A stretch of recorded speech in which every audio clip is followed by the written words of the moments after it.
ಆಗಿದ್ದಾವೆ. 3 ಆರೋಪಿಗಳ ಮೇಲೆ ಪ್ರಕರಣಗಳಿದ್ದಾವೆ, ಒಬ್ಬರ ಮೇಲೆ ಪ್ರಕರಣಗಳು ಇಲ್ಲ.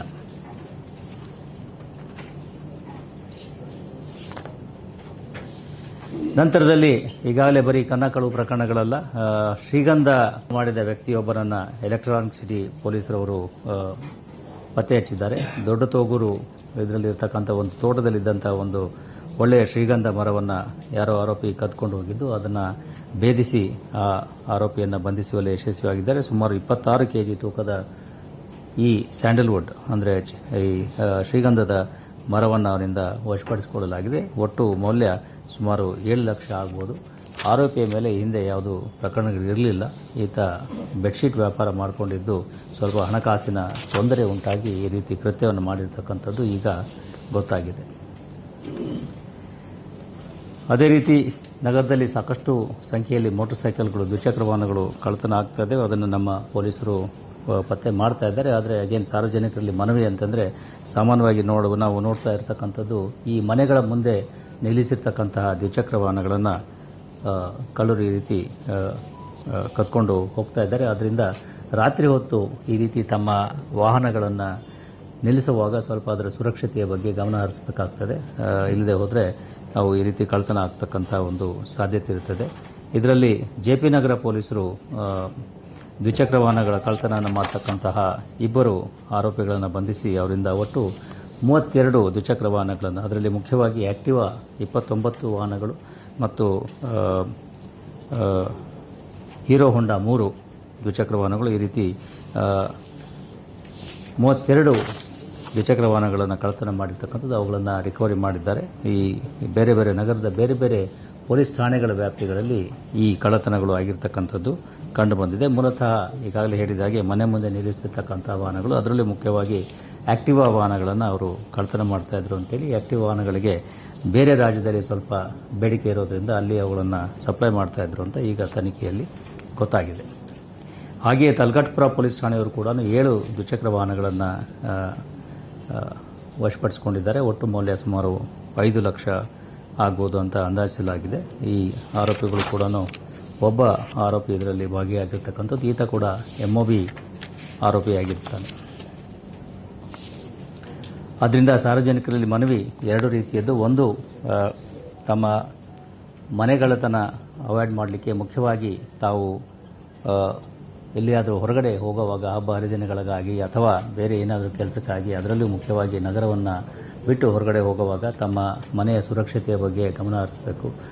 ಲಾಕ್ಡ್ ಹೌಸಸ್ ಏನಿದ್ದಾವೆ ಅದು ಒಂದು ರೀತಿ ಕಳ್ಳರಿಗೆ ವಿಸಿಟಿಂಗ್ ಕಾರ್ಡ್ ಕೊಟ್ಟ ಹಾಗೆ, ಅದನ್ನು ನೋಡಿದ ತಕ್ಷಣ ಗೊತ್ತಾಗೋ ರೀತಿಯಲ್ಲಿ ಇರಬಾರ್ದು. ಸೊ ಸ್ವಲ್ಪ ಮುನ್ನೆಚ್ಚರಿಕಾ ಕ್ರಮಗಳನ್ನು ತೆಗೆದುಕೊಳ್ತಕ್ಕಂಥದ್ದು. ಜೊತೆಗೆ ಸ್ಥಳೀಯ ಪೊಲೀಸ್ ಠಾಣೆಗೆ ತಾವು ಮಾಹಿತಿಯನ್ನು ನೀಡಿದರೆ ನಾವು ಅವುಗಳ ಮೇಲೆ, ನಿಮ್ಮ ಮನೆ ಮೇಲೆ ಕಣ್ಣಿಡಲಿಕ್ಕೆ ಅವಕಾಶ ಆಗ್ತದೆ. ಒಟ್ಟಾರೆ ನೀವು ಸೇರಿಕೊಂಡು ಈ ರೀತಿ ಕಳ್ಳತನಗಳು ಆಗದ ಹಾಗೆ ಮತ್ತು ಕಳ್ಳರ ಒಂದು ಹಾವಳಿಗೆ ಅಂತ್ಯವನ್ನು ಹಾಡಬೇಕಾಗ್ತದೆ. ಆದ್ದರಿಂದ ನಾವು ಈಗ ಬೆಂಗಳೂರು ನಗರದಲ್ಲಿ ನೇಬರ್ಹುಡ್ ವಾಚ್ ಸ್ಕೀಮನ್ನು ಕೂಡ ಜಾರಿಗೆ ತಂದಿದ್ದೇವೆ. ಅದು ಈಗ ವೆಸ್ಟ್ ಡಿವಿಷನ್ನಲ್ಲಿ ಪ್ರಾರಂಭ ಆಗ್ತಾ ಇದೆ. ಉಳಿದ ಕಡೆಗಳಲ್ಲಿ ಕೂಡ ಇದೇ ರೀತಿ ಸಾರ್ವಜನಿಕರನ್ನು ತೊಡಗಿಸಿಕೊಂಡು ಸಾರ್ವಜನಿಕರ ಜೊತೆಯಲ್ಲಿ ಈ ರೀತಿಯ ಅಪರಾಧ ಕೃತ್ಯಗಳನ್ನು ನಿಯಂತ್ರಿಸಲಿಕ್ಕೆ ನಾವು ನಮ್ಮ ಪ್ರಯತ್ನಗಳನ್ನು ಮಾಡ್ತಾ ಇರ್ತೇವೆ.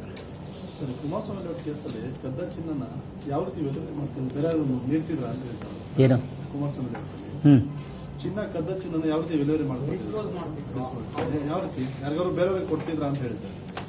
ಬೇರೆಯವ್ರು ಕೊಡಲೇಬೇಕಲ್ಲ, ಮತ್ತೆ ಇನ್ನೇನು ಮಾಡ್ತಾರೆ, ಇಟ್ಕೊಂಡೇನು ಮಾಡ್ತಾರೆ. ರಿಸೀವರ್ಸ್ ಅದು ನನ್ನ ಹತ್ರ ಈಗ ವಿವರ ಇಲ್ಲ. ಪ್ರೇಯಸಿ ಕೊಟ್ಟಿರೋದಾ ಇರಬೇಕು. ಒಂದು ಪ್ರೇಯಸಿ ಹತ್ರ, ಒಂದು ಸ್ನೇಹಿತನಿಂದ ಏನೋ ಇದೆ ಡೀಟೇಲ್ಸ್. ಇನ್ನೊಂದು ಕಳ್ಳಕಳು ಪ್ರಕರಣ ಕೂಡ ಇದೆ. ಇದು ಮಹದೇವಪುರ ಪೊಲೀಸ್ ಠಾಣೆಯವರು ಮಾಡಿರ್ತಕ್ಕಂಥದ್ದು. ಒಟ್ಟು 75 ಲಕ್ಷ ಮೌಲ್ಯದ 844 ಗ್ರಾಂ ಚಿನ್ನಾಭರಣಗಳನ್ನು ಅವರು ವಶಪಡಿಸಿಕೊಂಡಿದ್ದಾರೆ. ಜೊತೆಗೆ 2 ಲ್ಯಾಪ್ಟಾಪ್ಗಳನ್ನು ಕೂಡ ಅವರು ವಶಪಡಿಸಿಕೊಂಡಿದ್ದಾರೆ. ಕೇರಳ ರಾಜ್ಯಕ್ಕೆ ಹೋಗಿದ್ದಾಗ ಅದೇ ಈಗ ಹೇಳಿದ ಹಾಗೇನೆ ಮನೆ ಇದನ್ನು ಒಡೆದು ಈ ರೀತಿ ಕಳ್ಳತನ ಮಾಡಿರ್ತಕ್ಕಂಥದ್ದು ಕಂಡು ಬಂದಿದೆ. ಇದರಲ್ಲಿ ಕೂಡ ಒಟ್ಟು 4 ಜನ ಆರೋಪಿಗಳಿದ್ದು, ಇವರಿಂದ ಒಟ್ಟು ಎಷ್ಟು 18 ಪ್ರಕರಣಗಳ ಮಹದೇವಪುರ 18 ಪ್ರಕರಣಗಳು ಈಗ ಪತ್ತೆಯಾಗಿದ್ದಾವೆ.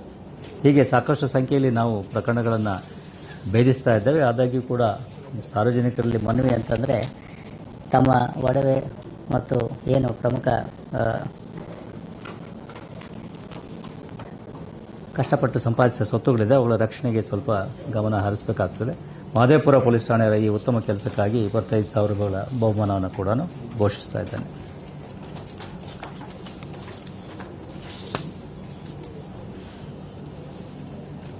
ಕೊನೆಯದಾಗಿ ತಾವೆಲ್ಲ ಕಳೆದ ಕೆಲವು ಪತ್ರಿಕಾಗೋಷ್ಠಿಗಳಲ್ಲಿ ಒಂದು ರೀತಿಯಲ್ಲಿ ಅತ್ಯಂತ ಕುತೂಹಲಕ್ಕೆ ಮತ್ತು ಸಂಶಯಕ್ಕೆ ಕಾರಣವಾಗಿರ್ತಕ್ಕಂಥ ಒಂದು ಪ್ರಕರಣ ಕೋರಮಂಗಲ ಪೊಲೀಸ್ ಠಾಣೆಯ ಸರಹದ್ದಿನ ಕೋರಮಂಗಲ ಪೊಲೀಸ್ ಠಾಣೆ ಮುಂದೆ ಒಂದು ಮನೆಯಲ್ಲಿ ಆಗಿರ್ತಕ್ಕಂಥ ಕಳ್ಳತನದ ಪ್ರಕರಣ, ಒಬ್ಬ PSI ಒಬ್ಬರ ಮನೆಯಲ್ಲಿ ಆಗಿರ್ತಕ್ಕಂಥದ್ದು.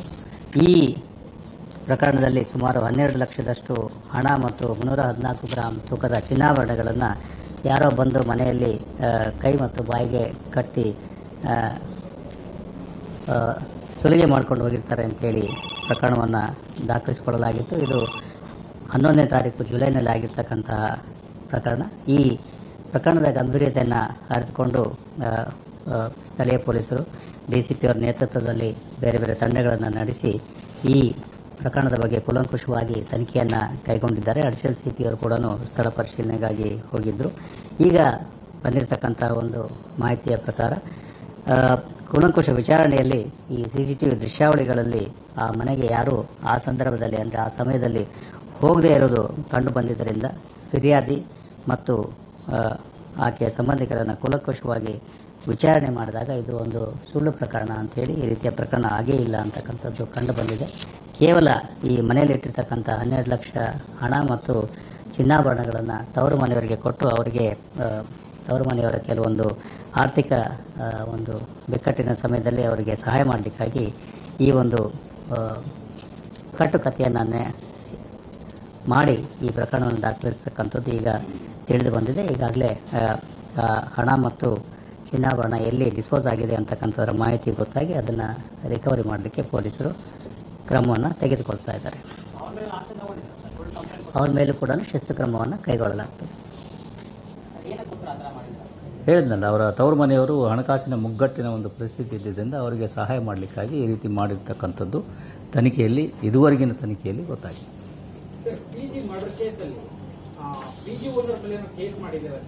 ಅದನ್ನೇ ಹೇಳ್ತೀನಿ.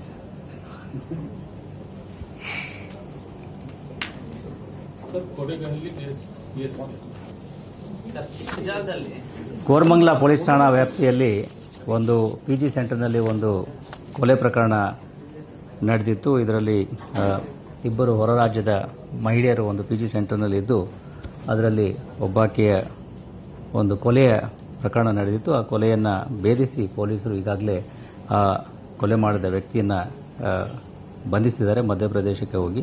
ಇದು ಅವರಿಬ್ಬರ ವೈಯಕ್ತಿಕ ವಿಚಾರದಲ್ಲಿದ್ದಂತಹ ಒಂದು ವಿವಾದ ವಿಚಾರದಲ್ಲಿದ್ದಂತಹ ವಾಗ್ವಾದ ಮತ್ತು ಮನಸ್ತಾಪಗಳ ಪೂರಕವಾಗಿ ಆಕೆಯ ಸ್ನೇಹಿತೆ ಅದರಲ್ಲಿ ಹಸ್ತಕ್ಷೇಪ ಮಾಡಿದ್ರಿಂದ ಮತ್ತು ಒಂದು ಮಹಿಳೆಗೆ ಸಹಾಯವನ್ನು ಮಾಡಿದ್ರಿಂದ ಅವರ ಮೇಲೆ ಒಂದು ದ್ವೇಷವನ್ನು ಇಟ್ಟುಕೊಂಡು ಆತ ಈ ರೀತಿ ಒಂದು ಕೃತ್ಯವನ್ನು ಕೈಗೊಂಡಿರುತ್ತಂಥ PG ಸೆಂಟರ್ಗೆ ಹೋಗಿ ತಡರಾತ್ರಿ 11 ಗಂಟೆಯ ಮೇಲೆ ಹೋಗಿ ಅಲ್ಲಿ ಈ ಕೃತ್ಯವನ್ನು ಕೈಗೊಂಡಿರ್ತಕ್ಕಂಥದ್ದು ಈಗ ಕಂಡುಬಂದಿದೆ. ಆರೋಪಿಯನ್ನು ಈಗಾಗಲೇ ದಸ್ತಗಿರಿ ಮಾಡಲಾಗಿದೆ ಮತ್ತು ತನಿಖೆ ಕೂಡ ಬರದಿಂದ ಸಾಗ್ತಾ ಇದೆ. ಆದಷ್ಟು ಶೀಘ್ರದಲ್ಲಿ ದೋಷಾರೋಪಣಾ ಪಟ್ಟಿಯನ್ನು ಕೂಡ ಹಾಕ್ತಾ ಇದ್ದಾರೆ. ಜೊತೆಗೆ ಇದರಲ್ಲಿ PG ನಡೆಸ್ತಾ ಇರತಕ್ಕಂಥ ಮಾಲೀಕರೇನಿದ್ದಾರೆ ಅವರು ಕೆಲವೊಂದು ಸುರಕ್ಷತಾ ಕ್ರಮಗಳನ್ನು ಸರಿಯಾಗಿ ಕೈಗೊಳ್ಳದೇ ಇದ್ದಿದ್ದರಿಂದ ಅವರುಗಳ ಮೇಲೆ ಕೂಡ ಈಗ ಕ್ರಮವನ್ನು ತೆಗೆದುಕೊಳ್ಳಲಾಗಿದೆ. ಅವರುಗಳ ಮೇಲೆ 125 BNS 2023 ಅಡಿಯಲ್ಲಿ ಪ್ರಕರಣವನ್ನು ದಾಖಲಿಸಿಕೊಳ್ಳಲಾಗಿದೆ.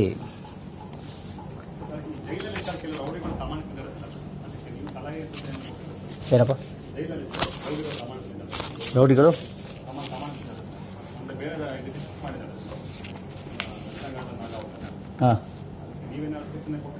ಜೈಲಿನಲ್ಲಿ ಇರ್ತಕ್ಕಂಥ ಕೆಲವು ರೌಡಿ ವ್ಯಕ್ತಿಗಳು ಕೆಲವೊಂದು ಜೈಲಿನಲ್ಲಿಯೇ ಸ್ವಲ್ಪ ತೊಂದರೆಯನ್ನು ಉಂಟು ಮಾಡ್ತಕ್ಕಂಥದ್ದು, ಜೊತೆಗೆ ಹೊರಗಡೆಯೂ ಕೂಡ ಅವರು ಅಪರಾಧ ಪ್ರಕರಣಗಳಲ್ಲಿ ಭಾಗಿಯಾಗಲಿಕ್ಕೆ ಪ್ರಯತ್ನ ಮಾಡ್ತಾ ಇರ್ತಕ್ಕಂಥದ್ದನ್ನು ಕಂಡುಬಂದು ಜೈಲು ಅಧಿಕಾರಿಗಳ ಗಮನವನ್ನು ಸೆಳೆಯಲಾಗಿದೆ. ಪೂರಕವಾಗಿ ನ್ಯಾಯಾಲಯದ ಗಮನವನ್ನು ಕೂಡ ಸೆಳೆಯಲಾಗಿದೆ. ಅದಕ್ಕೆ ಅವರು ಸ್ಪಂದಿಸ್ತಾ ಇದ್ದಾರೆ ಅಂತ ಅಂದ್ಕೊಂಡಿದ್ದಾರೆ. ಅದು ನನ್ನ ಹತ್ರ ವಿವರ ಈಗ ಇಲ್ಲ, ಬೇಕಾದ್ರೆ ಆಮೇಲೆ ಕೊಡ್ತೇನೆ.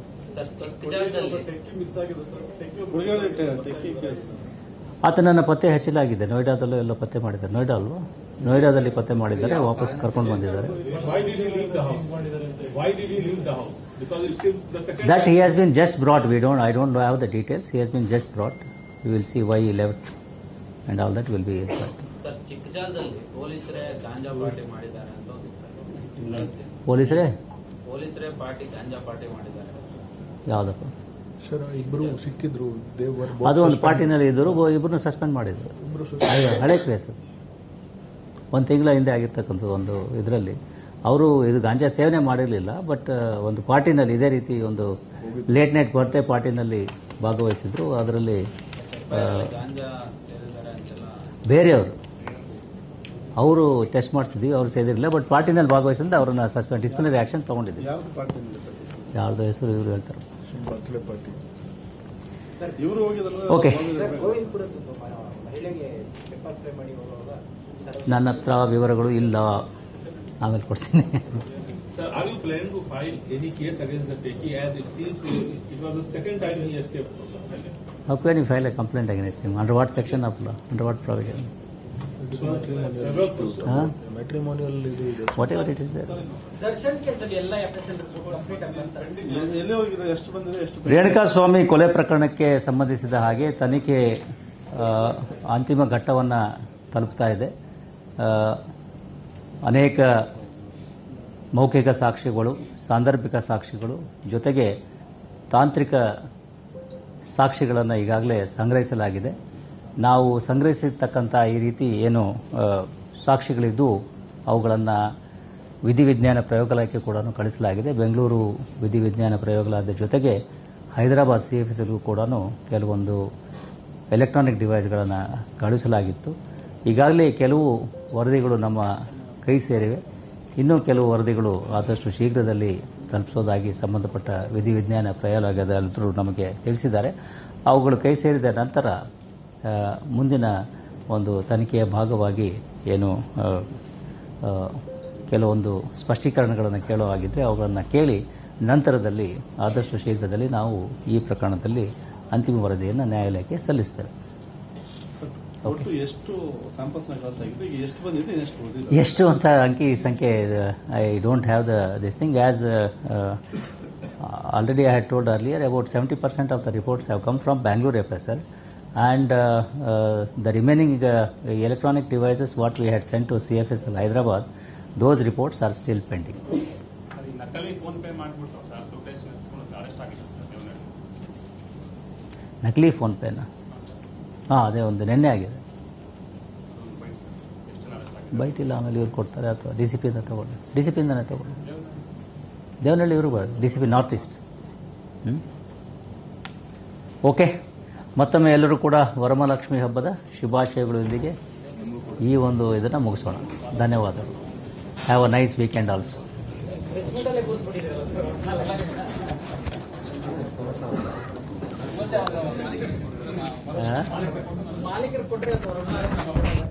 ಕೇವಲ ಕಾಕತಾಳೀಯ ಮಾತ್ರ. ಬನ್ನಿ.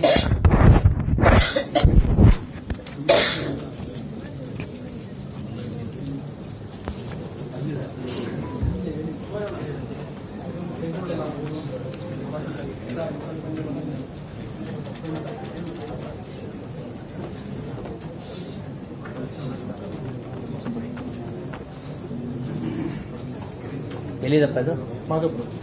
ಮಾದೇಪುರ. 25,000 ರಿವಾರ್ಡ್ ಕೊಡ್ತೀನಿ.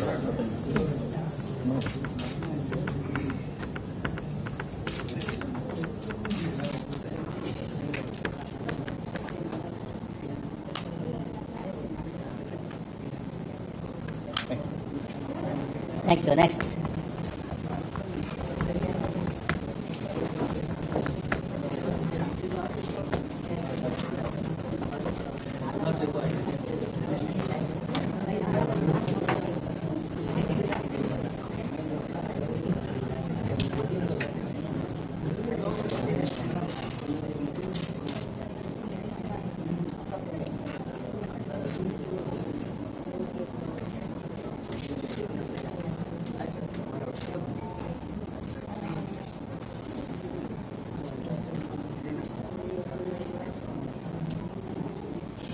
ಓಕೆ ಎಲ್ಲಿದ್ದು ಗಿರಿನಗರ. ಗುಡ್.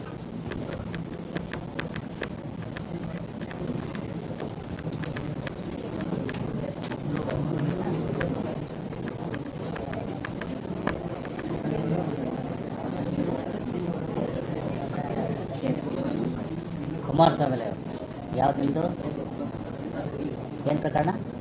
ಮನೆ ಕಳ್ಳತನ ಪ್ರಕರಣ 470 kg ಗಟ್ಟಿ.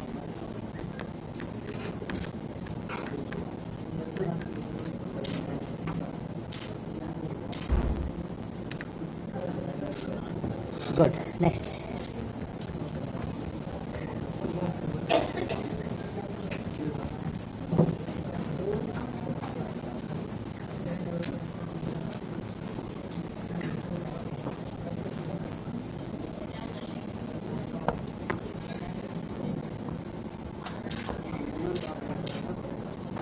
ಗುಡ್. ನಿಮ್ದು ಯಾವುದು? ಶ್ರೀಗಂಧ. ಇನ್ನೂ ಇದಾವ ತೋಟದಲ್ಲಿ ಅಥವಾ ಮುಗಿದ ಅಷ್ಟೇ ಒಂದೇ ಇತ್ತು? ಮುಂದೆ ಮರ ಸೊ ದಟ್ ಮುಂದೆ ಆಗಲ್ಲ. ಇರೋದು ಒಂದು ಗೊತ್ತಾಯ್ತು ಅಂದರೆ ಸೌತಲ್ಲಿ ಚೆನ್ನಾಗಿ ಮಾಡ್ತಾರೆ ಡಿಟೆಕ್ಷನ್ಸ್.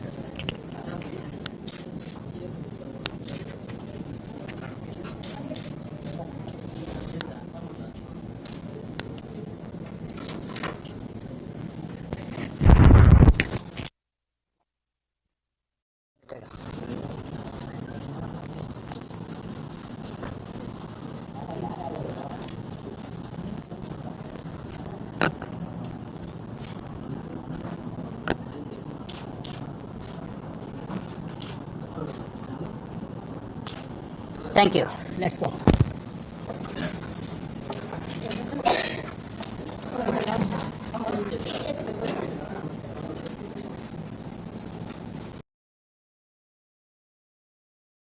ಅವರು ನೆಮ್ಮದಿಯಿಂದ ನಿದ್ರಿಸುತ್ತಿದ್ದಾರೆ, ಆದರೆ ಕೆಮ್ಮು ಅವರನ್ನು ಎಚ್ಚರಿಸಿತು.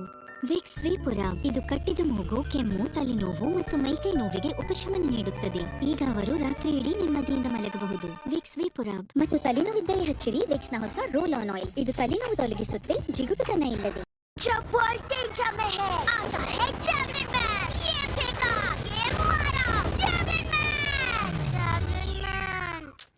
इसे एवर रेडी अल्टीमा का लॉन्ग लास्टिंग पावर चाहिए। टॉयज से बच्चों की इमेजिनेशन चलती रहती है, इसलिए इनकी बैटरी चलती रहनी चाहिए। नई एवर रेडी अल्टीमा बैटरी है 400% longer lasting. To take place. Here we have the visuals coming in. ISRO is all set to launch the EOS-8 satellite using its recently built SSLV D3 vehicle. These are the live visuals we're getting for you. The countdown has already begun.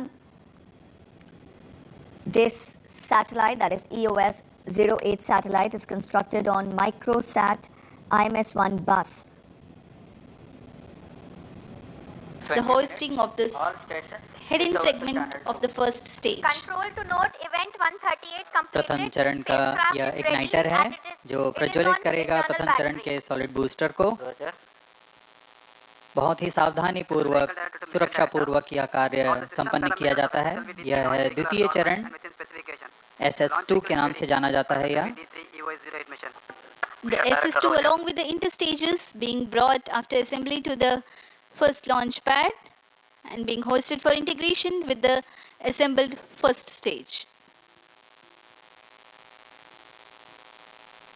द्वितीय चरण को भी प्रथम चरण के ऊपर लाकर समायोजित कर दिया जाता है। और यह आप देख रहे हैं तृतीय चरण, यह भी ठोस नोदक पर आधारित तृतीय चरण है जो लगभग 4.5 टन का ठोस नोदक अपने साथ लिए हुए है।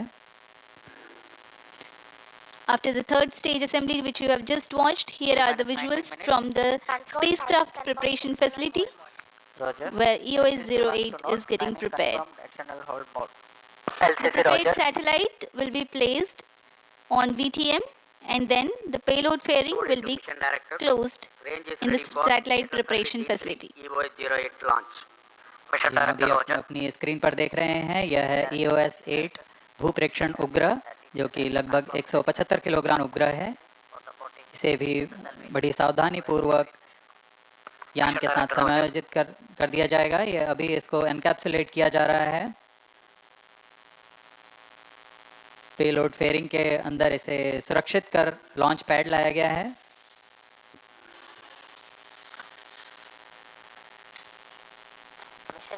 इस एनकैप्सुलेटेड असेंबली को स्टेज 3 के ऊपर में समायोजित कर दिया गया और इस तरह तैयार हो चुका है SSLV D3 लॉन्च व्हीकल। इसके पश्चात मोबाइल सर्विस टावर को सुरक्षित दूरी पर वापस ले लिया जाता है। All preparations for SSLV Readiness Review and Launch Authorization Board have already given clearance for proceeding with the countdown and launch of SSLV D3 EOS-08 mission. All operations in the countdown sequence till automatic launch sequence have been completed satisfactorily.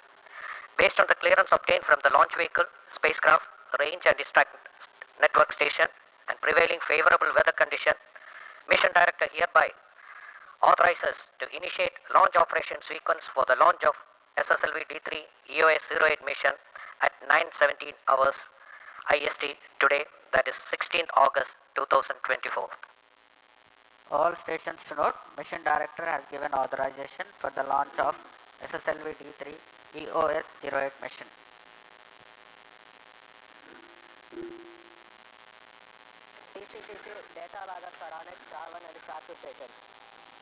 इस उड़ान की उल्टी गिनती लगभग 6.5 घंटे पहले शुरू हो चुकी है। Mission